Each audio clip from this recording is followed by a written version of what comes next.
नमस्कार दोस्तों, your love fact channel में आपका स्वागत है। दोस्तों, आज मैं आप लोग को एक अच्छी कहानी सुनाने जा रही हूँ, जो कहानी है एक राजा और 7 रानियाँ। कहानी को लास्ट तक आप लोग जरूर सुनेंगे और कहानी अच्छी लगे तो वीडियो को लाइक कर देना और चैनल को सब्सक्राइब कर देना। एक बार की बात है, एक राजा हुआ करता था जिसकी 7 रानियाँ थी, लेकिन उसकी कोई संतान नहीं थी, जिसके कारण राजा बहुत चिंतित रहते थे। विशेष रूप से जब वह अपनी मृत्यु के बारे में सोचा करता था कि उसके बाद उसके विरासत और साम्राज्य का क्या होगा। तभी एक दिन एक गरीब फकीर राजा के दरबार में आया और उसने राजा से कहा, तुम्हारी प्रार्थना को सुन लिया गया है, तुम्हारी इच्छा अवश्य पूर्ण होगी। तुम्हारा रानियों में एक रानी को पुत्र रत्न की जल्दी उपलब्धि होगी। जब उस राजा ने फकीर के वादे को सुना तो वह बहुत ही प्रसन्न हुआ, जिसकी कोई सीमा नहीं थी। उसने आने वाले उपयुक्त अवसर की तैयारी के लिए अपनी सभी प्रजाओं को साथ में अपने साम्राज्य को तैयारी करने का हुक्म दिया। इस बीच 7 रानियां शानदार विलासे में राम पूर्वक अपने सैकड़ों दासियों की सेवा में रहती थी और उन्हें हृदय को तृप्त करने के लिए हर प्रकार के स्वादिष्ट पकवान और मिठाइयों की भी बहुत सुंदर व्यवस्था की गई थी। अब राजा को शिकार करने का बहुत अधिक शौक था। एक दिन अपने शिकार पर जाने से पहले उनकी रानियों ने राजा के पास संदेश भेजा और कहा, मेरे स्वामी, आप हर तरफ शिकार करने के लिए जाना, केवल उत्तर दिशा में मत जाना, क्योंकि हमने एक बहुत बुरा स्वप्न देखा है, जिसके कारण हमें बहुत अधिक भय है कि आपके साथ उत्तर दिशा में कुछ बुरा हो सकता है। राजा ने उन सब की चिंताओं के कारण उनकी विनती को स्वीकार कर लिया और उसने अपनी रानियों से वादा किया कि वह उत्तर दिशा में शिकार करने के लिए नहीं जाएगा और उसने दक्षिण दिशा की तरफ से शिकार शुरू किया। लेकिन उसके साथ दुर्भाग्य उसके साथ चल रहा था। उसको बहुत समय गुजर गया और उसे उस दिशा में कोई भी शिकार नहीं मिला। यद्यपि वह निपुणता से शिकार करने में वह अभ्यस्त था। ऐसा ही उसके साथ पूरब और पश्चिम दिशा में भी हुआ, क्योंकि वह एक महान शिकारी किस्म का एक खिलाड़ी राजा था। उसने निश्चय किया कि खाली हाथ अपने महल में वापस नहीं जाएगा। इस तरह से उसने अपनी रानियों से किए गए वादे को भूलकर वह अपनी उत्तर दिशा की तरफ में शिकार की खोज में चल पड़ा। इधर भी सर्वप्रथम शिकार करने में असफल रहा। फिर उसने शिकार को आज बंद करके महल में वापस जाने का विचार कर रहा था, लेकिन आखिर में उसे इस दिशा में शिकार करने का मौका मिला जब उसने देखा एक सफेद सुनहरे रंग की हिरनी को, जिसका सींग चांदी के समान था, जो घने जंगल में जिसमें वह गुजर रही थी उसमें से चमक रही थी। राजा ने जैसे ही उसको गुप्त रूप से देखा, जब वह आगे चली गई, तुरंत उसको मारने के लिए अपनी मरती हुई इच्छा के साथ एक बार फिर से तत्पर हो गया, कुछ ऐसे ही ज्वलंत इच्छा के साथ उसको पकड़ने के लिए। और उसने देखा पास ही में उस विचित्र अद्भुत प्राणी स्तन जिसमें दूध भरा हुआ था। उसने तत्काल अपने सिपाहियों को आदेश दिया, इस घने जंगल के इलाकों को चारों तरफ से घेर लिए जाए। इस तरह से राजा ने सिपाहियों के द्वारा बनाए गए घेरे में वह हिरनी आ गई। फिर राजा ने अपने सिपाहियों के घेरे को सिकोड़ना शुरू कर दिया। वह सब धीरे धीरे आगे बढ़ते रहे, तब तक जब उन सब ने उस सफेद रंग की चित्रकारी किए हुए हिरनी को बहुत पास अपने मध्य में देखा। वह राजा उस हिरनी के पास चलता गया। तब तक उसने यह सोचा कि वह इस अजीब विचित्र प्राणी को पकड़ लेगा। उसने एक जोरदार पैर के शक्तिशाली झटके से राजा के सर पर मारा और राजा चारों खाने चित होकर नीचे जमीन पर गिर गया। वह कूद कर राजा को अपने रास्ते से हटाते हुए पहाड़ों की तरफ वहां से भागी। सब कुछ भूलकर राजा खड़ा होकर अपने घोड़ों को तैयार किया, उस पर सवार होकर तुरंत उसके पीछे भाग निकला अपनी पूरी शक्ति और रफ्तार से। इसके साथ घोड़ा अपनी चौकड़ी भरने लगा, जिसके कारण राजा के सभी सेवक बहुत पीछे छूट गए। उस सफेद हिरनी को देखते हुए इससे पहले इतना अधिक शिकार के पीछे वशीभूत नहीं हुआ था। कुछ समय ही राजा ने अपने आप को एक संकीर्ण घाटी में पाया, जहां से निकलने का रास्ता नहीं था। तब राजा ने अपने घोड़े की लगाम को खींचकर उसको खड़ा किया। उसके सामने एक घटिया किस्म की झोपड़ी थी। राजा ने उसके अंदर देखा, क्योंकि इस लंबी असफल लक्ष्य की यात्रा में घोड़े की सवारी के बाद बुरी तरह से थक गया था, पसीने पसीने हो गया था। राजा उस झोपड़ी के अंदर गया, पीने के लिए पानी मांगा। एक वृद्ध औरत झोपड़ी के अंदर बैठकर अपने चरखे पर ऊन को काट रही थी। उसने अपनी पुत्री को बुलाते हुए राजा के अनुरोध का उत्तर देते हुए कहा। तुरंत भीतर के कमरे से एक युवती बहुत अधिक प्यारी और आकर्षक सफेद चमड़ी और सुनहरे बालों वाली आ गई कि राजा को बदनाम झोपड़े में इतनी खूबसूरत लड़की को अपनी नजर से देखने पर आश्चर्य हुआ। उस लड़की ने जब राजा के मुंह की तरफ पानी से भरे मग को लगाया तो राजा ने पानी पिए तो उस लड़की की आंखों में देखा और वह फिर निश्चिंत हो गया। वह लड़की कोई और नहीं, वही सफेद हिरनी थी, जिसकी सुनहरी सफेद चमड़ी और चांदी जैसे जिसकी सींग थी, जिसके पीछा राजा करता हुआ इतनी दूर यहाँ तक पहुंचा था। उस लड़की के सौंदर्य ने उस राजा पर जादू डाल दिया, जिससे वह राजा अपने घुटनों पर खड़ा हो गया और उस लड़की से विनय करने लगा कि वह उसके साथ वापस उसकी दुल्हन बनकर उसके महल में चले। लेकिन उस लड़की ने केवल मुस्कुराते हुए कहा, जिसके लिए तुम्हारे द्वार प्रबंध किया जाता है वह पर्याप्त नहीं। तब राजा ने उसके मना करने को स्वीकार नहीं किया। उसने उससे अधिक अनुरोध विनय पूर्वक प्रार्थना करने लगा। वह उस दया और रहम को दिखाया और उसने उससे वादा किया कि वह राजा से कुछ भी मांग सकती है जो उसकी इच्छा हो। उसने उत्तर में राजा से कहा, तुम मुझे अपनी 7 रानियों की आंखों को लाकर दे दो और शायद इसके बाद मैं तुम पर भरोसा कर सकती हूँ, जो तुम्हारे कहने का मतलब है।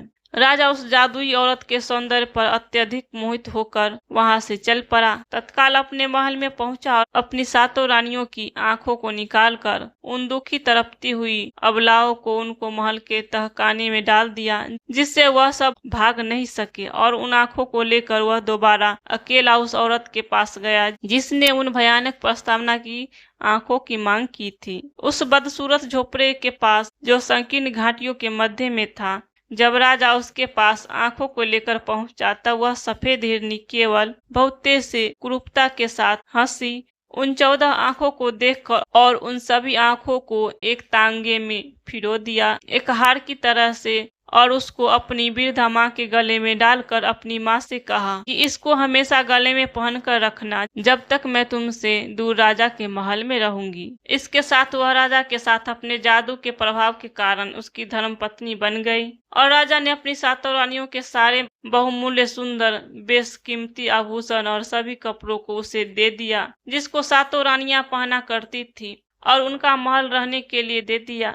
इसके साथ 7 रानियों की सभी दासियों को उसकी देखभाल के लिए रख दिया गया। इस तरह से उसने वह सब कुछ प्राप्त कर लिया जिसकी उसको कामना थी। अब इसके बाद जल्द ही 7 कुठित लाचार बेसहारा असहाय रानियों की जिनकी आंखों को निकाल लिया गया था उसके पति राजा के द्वारा और उन सब को कैद में डाल दिया गया था। उनमें से सबसे बड़ी रानी से एक बच्चा जन्म लिया। यह बहुत ही सुंदर लड़का था, लेकिन दूसरी रानियां अपने मध्य उपस्थिति बड़ी रानी से बहुत अधिक ईर्ष्या किया करती थी। उसके सौभाग्य को देखकर सभी अप्रसन्न थी, लेकिन पहले वह उस सुंदर लड़के को भी अप्रसन्न करती थी। जब उस लड़के ने यह सिद्ध कर दिया कि वह उन सब के लिए बहुत अधिक उपयोगी है, तब वह सब उसको पसंद करने लगी, उसे अपने बेटे की तरह से मानने लगी। और थोड़े ही समय में जब वह उस तहखाने में इधर उधर घूमता तो उसने तहखाने की छत को खरोच खरोच कर एक अतुलनीय कार्य को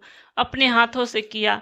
पहले एक छोटा सा छिद्र बनाया, फिर उसको बड़ा बनाकर उसमें घसीट घसीट कर रेंगता हुआ बाहर निकल गया। कुछ घंटों तक गायब रहा और वापस आया तो अपने साथ कुछ मिष्ठान और खाने पीने का सामान लाया, जिसको समान रूप से बांटकर अपने सभी सातों अंधी रानियां माताओं को दिया। जैसे ही वह बड़ा हुआ उसने उस दीवार के सुराख को और बड़ा बना लिया और वह उस सुराख के हर रोज दिन में 2-3 बार बाहर आता और जाता और वहां बाहर छोटे बच्चों के साथ खेलता था। सारे दूसरे बच्चे उसको छोटप कहकर बुलाते थे और उसमें से कोई नहीं जानता था कि यह छोटा बच्चा कौन है, लेकिन हर आदमी उसको पसंद करता था। वह लड़का पूर्ण रूप से अधिक मजाकिया कलाबाजियों के साथ उसकी हरकतें मस्खरे से भरी हुई थी, बहुत अधिक रूपवान और आनंदित रहने वाला था। वह निश्चिंत था कि उसे इनाम में बिस्कुट और मुट्ठी भर अनाज जरूर मिलेंगे अथवा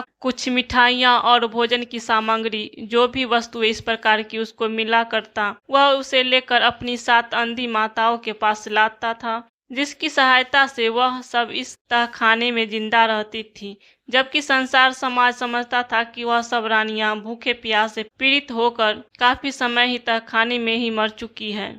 आखिर में जब वह लड़का बिल्कुल बड़ा युवा हो गया, एक दिन उसने अपनी तीर और धनुष लिया और बाहर निकला शिकार खेलने के लिए। चलते चलते अचानक उस महल के पीछे से गुजर रहा था। अचानक उसकी निगाह उस कुरूप सफेद हिरनी रानी पर पड़ी, जो शानदार और अतुलनीय थी। उसने देखा कि कुछ सफेद कबूतर महल के संगमरमर द्वारा निर्मित बुर्ज के आसपास उड़ रहे थे और उसने वहीं से अपने तीर धनुष से निशाना साधकर एक सफेद कबूतर को मार दिया।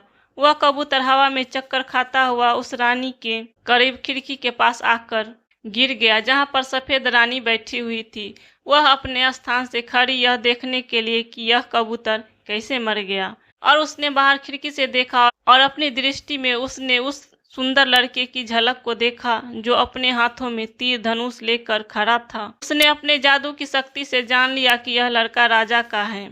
वह लगभग मर गई इसरिया डाह से और थूका और उसके साथ उसने तय किया कि उसको नष्ट करना है बिना किसी देरी के। इसलिए उसने अपने नौकरों को भेजकर उस लड़कों को उसके सामने लाया और उसने उस लड़के से कहा कि जिस कबूतर को उसने अभी मारा है वह उसे बेचेगा। उस लड़के ने बड़ी कठोरता से उत्तर दिया, नहीं, यह कबूतर मेरी 7 अंधी माताओं के लिए है जो अभी दुर्गंध से युक्त अंधकार काल कोठरी में है और वह मर सकती है यदि मैं उन्हें खाने के लिए भोजन नहीं दिया। धूर्त सफेद रानी ने क्रोध से चिल्लाते हुए कहा, दुष्ट आत्मा, क्या तुम उनकी आंखों को पुनः लाकर उन्हें नहीं देना चाहोगे? यह कबूतर मुझे दे दो मेरे प्यारे, और मैं तुमको रास्ता बता दूंगी जहां पर तू अपनी 7 माताओं की आंखों को प्राप्त कर सकता है। यह श्रद्धा पूर्वक तुमसे वादा करती हूँ। इसको सुनते ही वह लड़का असीमित रूप से, जिसको नापा नहीं जा सकता था, इतना अधिक आनंदित हुआ और तत्काल उसने उस कबूतर को उस कुरूप सफेद रानी को दे दिया। इसके बाद उसने कहा कि वह तुरंत बिना किसी देर को उसकी माँ की तलाश करे, जिसके गले में उसकी माँ की आंखों की माला है, जिसको उसकी माँ ने हार की तरह पहना है। वह उसे अवश्य दे देगी। कुरूप निर्दयी रानी ने कहा, अगर तुम इसको यह कागज का टुकड़ा दोगे जिस पर मैंने आंखों को देने के लिए लिख दिया है। इस तरह से वह कागज का टुकड़ा उस लड़के को दे दिया, जिसमें इस प्रकार से लिखा था कि इस शैतान के बच्चे को तत्काल मार डालो, इसके खून को पी जाओ पानी की तरह। 7 अंधे रानियों का बेटा अभी तक पढ़ना लिखना नहीं जानता था, इसलिए उसने उस कागज के टुकड़ों को बहुत संभाल कर अपने पास रख लिया। वह निकल पड़ा उस सफेद रानी की मां को तलाशने के लिए। जब वह यात्रा कर रहा था, उसी बीच वह एक ऐसे नगर में पहुंचा जहां उसने देखा कि वहां के सभी निवासी बहुत अधिक उदास और निराश थे। फिर उस लड़के ने उन सब से पूछा, क्या बात है, यहाँ दुखी क्यों है सब? उन सब ने कहा कि यहाँ के राजा की केवल एक संतान है जो एक लड़की है और वह किसी से विवाह नहीं करना चाहती है। जो भी युवा उसके पास विवाह करने के लिए जाता है वह सबको माना कर देती है। इस तरह से जब उसके पिता की मृत्यु हो जाएगी तो इस राजा की विरासत की कौन देखभाल करेगा? यही सोचकर उस राजा का प्रत्येक निवासी दुखी और उदास है। उनको बहुत बड़ा भय है कि वह हम सब के बारे में बिल्कुल चिंतित नहीं है। वह कहती है कि उसी लड़के से विवाह करेगी जिसका 7 माएँ हैं। जब से ऐसी बात के बारे में सुना, राजा बहुत अधिक उदास और परेशान है और उस राजा ने आदेश दिया, जब भी कोई नया आदमी इस नगर में आए तो उससे पूछताछ किया जाए और उसको राजकुमारी के समक्ष प्रस्तुत किया जाए। इस समय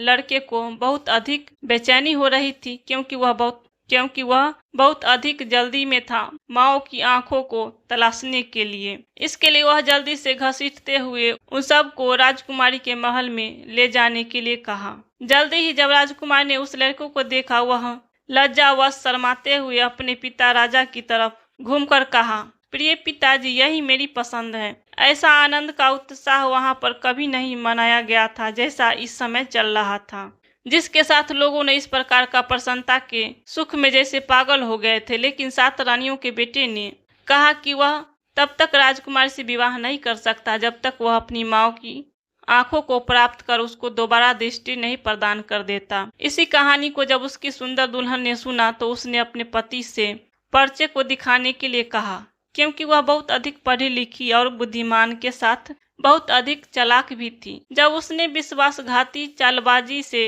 भरे शब्दों में पढ़ा तो उसने अब पहले कुछ नहीं बोली, लेकिन उसने एक उसी तरह के कागज के टुकड़ों को लिया और उस पर उसने कुछ इस तरह से लिखा कि इस लड़के का ध्यान रखना और इसको इसकी सारी इच्छाओं की वस्तुओं को दे देना। और उस लिखा पर्चा पर 7 रानियों के बेटों को दे दिया जाए। उस लड़का लड़की के जितना अधिक बुद्धिमान नहीं था, जिसको उसने अपने पास रख लिया। लगभग 1 सालों में वह लड़का उस बदसूरत झोपड़ी के पास पहुंचा जो संकीर्ण घाटियों के मध्य में थी, जहां पर उसने सफेद जादूगरनी की मां रहती थी, जो एक घिनौनी किस्म की भद्दी औरत थी। जब उसने उस पर्चे को पढ़ा तो अप्रसन्नतापूर्वक भयानक चेहरा बनाया, विशेष रूप से जब लड़के ने उस आंखों के हार को मांगा। बुढ़िया बोली, कोई बात नहीं। उसने अपने गले से निकाल कर उस लड़के को दे दिया और उससे कहा कि इसमें केवल 13 ही है, इसमें एक को मैंने पिछले सप्ताह को दे दिया है। लड़के को जितनी भी आंख उसको मिली थी वह इसके लिए बहुत अधिक प्रसन्न था, इसलिए वह जितना जल्दी हो सके उतना जल्दी अपने घर पर अपनी माओ के पास पहुंचने के लिए वहां से चल पड़ा। और उसने 2-2 आंखों की जोड़ी में सभी 6 छोटी रानियों को दे दिया और सबसे बड़ी रानी को केवल 1 आंख दिया और उससे कहा, मेरी प्यारी माँ, एक दूसरी छोटी आंख की तरह मैं हमेशा तुम्हारे साथ रहूंगा। इसके बाद वह स्वयं राजकुमारी के पास विवाह करने के लिए पहुंच गया, जैसा कि उसने रानी से वादा किया था। जब वह सफेद रानी के महल के पास पहुंचा तो उसने फिर महल के बुर्ज पर कबूतरों को देखा और उसने अपने तीर धनुष को निकाला और उसने निशाना साधकर एक कबूतर को फिर मार गिराया। वह कबूतर ढुलमुल करता हुआ सफेद रानी के खिड़की के पीछे जाकर गिरा। जब सफेद हिरनी ने बाहर देखा तो उसकी अपनी आंखों पर भरोसा नहीं हुआ। उसने आश्चर्य के साथ विचार किया कि अभी राजा का बेटा जिंदा है और अच्छा है। उसने नफरत और घृणा से रोया, लेकिन लड़के को भेजकर पूछा कि वह इतनी जल्दी कैसे लौटा था। जब उसने सुना कि उसने 13 आंखों को कैसे लाया था और उन्हें 7 अंधी रानियों को दे दिया, तो वह अपने क्रोध को नियंत्रित नहीं कर सकती। फिर भी उसने अपनी सफलता के साथ मशहूर होने के नाटक किया और कहा कि अगर यह कबूतर भी दे दे तो उसे जोगी की अद्भुत गाय के साथ इनाम देंगे, जिसका दूध पूरे दिन बहता है, तालाब को एक राजे के रूप में बड़ा बना देता है। लड़का कुछ भी नहीं सोचा, उसे कबूतर दे दिया। उसके बाद उसने पहले उसे गाय के लिए अपनी माँ से पूछने के लिए कहा और उसे एक पत्रक दिया जिस पर लिखा गया था, बिना किसी असफलता लड़के को मार डालो और उसके खून को पानी की तरह छिड़क दो। 7 रानियों के बेटे के रास्ते देरी का कारण जानने के लिए उसकी होने वाली पत्नी राजकुमारी ने उससे पूछा, क्या कारण था देरी का। उस लड़के ने सफेद रानी के द्वारा दूसरा पत्र जो मिला था उसको देकर राजकुमारी उसकी नियत को समझ गई, इसलिए उसने फिर पहले की तरह पत्र में शब्द को बदलकर अपने पति को दे दिया। वह लड़का उस पत्र को लेकर उस कुरूप वृद्ध औरत के पास पहुंचा। उस संकीर्ण घाटी में जो बदसूरत झोपड़ी थी जिसमें उस सफेद हिरनी रानी की माँ रहती थी। उसको पत्र देकर उसने जोगी की सफेद गाय की लड़के ने मांग की, जिसके लिए उसकी माँ मना नहीं कर सकी। लेकिन उसने लड़के से कहा, तुम उसको पाओगे कैसे? यह सारी वस्तु को प्राप्त करने के बाद भी संतुष्ट नहीं है। जिस गाय की मांग कर रही है उसकी रक्षा के लिए 18,000 दैत्य को लगाया गया है और वह हमेशा उस गाय की रूपी बहुमूल्य खजाने की रखवाली करते हैं। इसके बाद वह अपनी बेटी की मूर्खता पर बहुत अधिक क्रोधित हुई। फिर उस लड़के ने बड़ी बहादुरी के साथ वह सब किया जो उस करने के लिए कहा गया था। उसने लंबी यात्रा की और काफी समय के बाद उस जोगी के सफेद गाय के पास उन तालाब के पास पहुंच गया जो गाय के दूध से भरा था, जिसकी रक्षा के लिए वहां पर 18,000 दैत्य जुटे हुए थे। वे सब वास्तव में बहुत अधिक खतरनाक और भयावह दिख रहे थे। फिर भी लड़के ने उत्साह को कम नहीं होने दिया। वह अपनी संगीती की ध्वनियों को बजाता हुआ आगे बढ़ता रहा। न बाएं देखा न दाएं, सीधा चलता रहा। इसके बाद वह सीधा जोगी की गाय के पास पहुंच गया। सफेद लंबी गाय जो बहुत सुंदर और अलौकिक थी, जो स्वयं वहां पर तैनात सभी दैत्यों का राजा था, जो उस गाय के पास बैठकर दिन रात उसको दुहा करता था और दूध उस गाय के थन में झरते हुए सीधे सफेद तालाब में जाता था, जो पूरा दूध से लबालब भरा हुआ था। जोगी ने उस लड़के को कहा, देखकर कर्कश आवाज में कहा कि तुम्हें यहाँ पर क्या चाहिए? लड़के ने कहा, वही कहा जो उस वृद्ध औरत ने उसे समझाया था। उस लड़के ने कहा कि मुझे तुम्हारी चमड़ी चाहिए राजा इंद्र के नगाड़े को बजाने के लिए। उन्होंने कहा कि तुम्हारी चमड़ी उनके नगाड़े के लिए अति उत्तम होगी।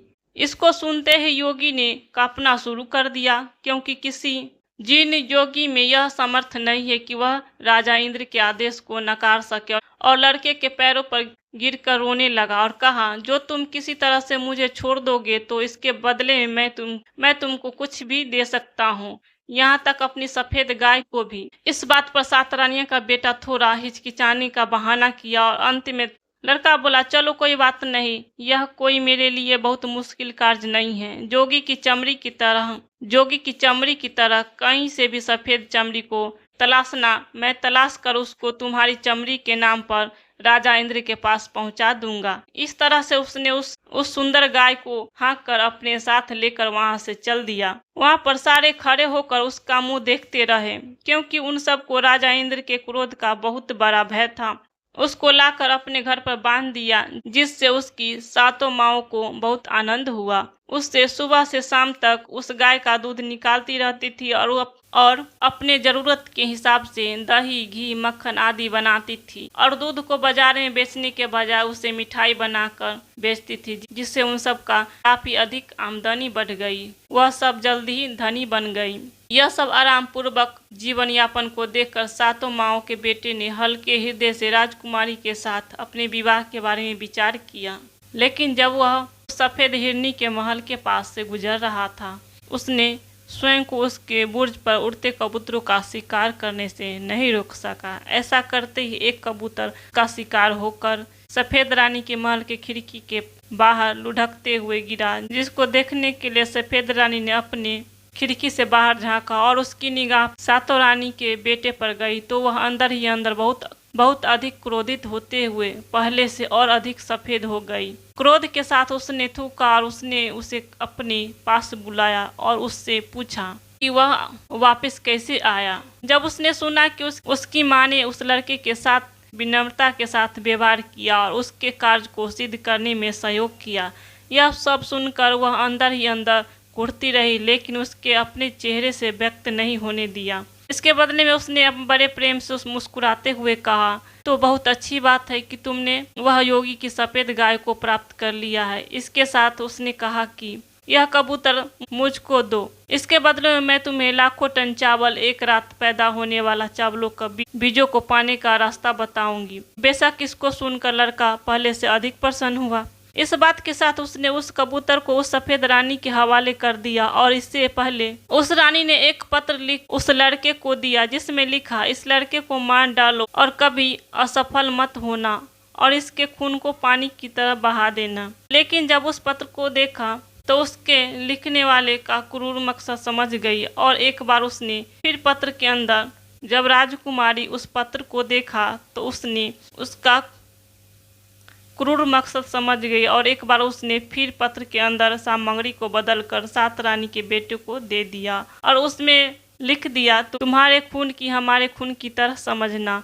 अब लड़का उस संकरी घाटिया में एक बार फिर उस बदसूरत झोपड़े में जाता है जहाँ पर उस कुरूप सफेद हिरनी की माँ रहती है और वहाँ लड़का उसको पत्र देते हुए कहा कि उसे लाखों टन चावल एक रात में ही पकने वाला चावल का बीज चाहिए। इसके सुनने के बाद उस औरत ने कहा, यह कैसे मांग सकता है? इस प्रकार के चावल के बीजों को जो केवल एक रात में लाखों टन पके चावल में बदल जाता है। उसको अपनी बेटी पर बहुत गुस्सा आया। वह लगभग क्रोध से लाल हो गई, लेकिन अपनी बेटी की भय के कारण उस लड़के को कुछ नहीं बोला। उसने स्वयं के क्रोध को नियंत्रित कर लिया और उस लड़के से कहा, जाओ और देखो ऐसे खेत जिसकी रक्षा के लिए 18 लाख दत्ते लगे हैं, और उसको चेतावनी दिया कि वहाँ कभी भी पीछे मुड़कर मत देखना, सीधा आगे ही आगे चलते रहना और उसके खेत के मध्य में पहुंचकर सबसे लंबे फसल को तोड़ लेना। इस तरह से सात रानियां का बेटा वहां से चल पड़ा और जल्द ही उस खेत के पास पहुंच गया जिसकी रक्षा के लिए 18 लाख दत्ते लगे थे, और वहां पर वह लाखों टन चावल एक रात में तैयार करने वाला चावल का पेड़ खेत में सबसे मध्य में हुआ था। वह बहादुरी के साथ आगे ही आगे बढ़ता रहा, न ही दाएं देखा न बाएं देखा, और जब वह खेत के मध्य में पहुंच गया तो उसने खेत में मध्य में सबसे लंबी फसल के पेड़ को वहां से उखाड़ लिया। लेकिन जब वह ट्रकों को लेकर अपने घर की तरफ चला तो उसके पीछे हजारों आवाजें एक साथ अकेंद्रित आने लगी, रोते हुए उसकी तरफ झुकती हुई और यह कहते हुए, कृपया मुझे भी तोड़ लो, ओह कृपया मुझे भी तोड़ लो। लड़के ने पीछे मुड़कर देखा, इसके साथ उसकी शरीर तुरंत थोड़ी सी राख के ढेर में परिवर्तित हो गई। इसके अतिरिक्त वहाँ कुछ भी नहीं था। अब जब बहुत अधिक समय बीत गया, वह लड़का वापस नहीं आया तो उस वृद्ध औरत को चिंता होने लगी जो संकीर्ण घाटिया के मध्य में छोटे से बदसूरत झोपड़े में रहती थी। फिर उसे याद आया जो उसकी बेटी ने पत्र में लिख दिया था, इसके अंदर वही खून है जो तुम्हारे अंदर है, इसे अपना ही खून समझना। वहाँ से लड़के के तलाशने के लिए चल पड़ी। उसके साथ आखिरकार क्या हुआ? जल्द ही वह उस राख को छोटे राख की ढेर के पास पहुंची। अपनी जादुई शक्ति से सब कुछ जान गई। इसके साथ क्या हुआ था? उसने वहां से थोड़ा सा पानी लिया और उस लड़के की राख पर पानी डाल दिया। उस लड़के के हूबहू मिट्टी का शरीर बनाया और अपनी छोटी उंगली को काटकर उस लड़के के राख के शरीर में मुख में अपने खून की कुछ बूंदे डाल दिया, जिससे वह लड़का तुरंत उठकर पहले की तरह खड़ा हो गया। और उस वृद्ध औरत ने गुर्राते हुए उसको डपट कर कहा, दोबारा कभी मेरी आज्ञाओं का उल्लंघन मत करना, नहीं तो तुमको अकेला छोड़ दूंगी, अपनी दयालुता पर प्रायश्चित करूंगी। इस तरह से सात रानियों का बेटा आनंद पूर्वक अपनी माँ के पास वापस आ गया और अपने साथ जो लाखों टन चावल दाने को लेकर एक रात में तैयार करने वाला चावल के बीज के साथ, जिसके कारण उसने बहुत जल्द ही बहुत बड़ी मात्रा में धन को पैदा करने लगा और उस राज्य का सबसे अधिक धनी आदमी में से नंबर एक धनी आदमी बन गया।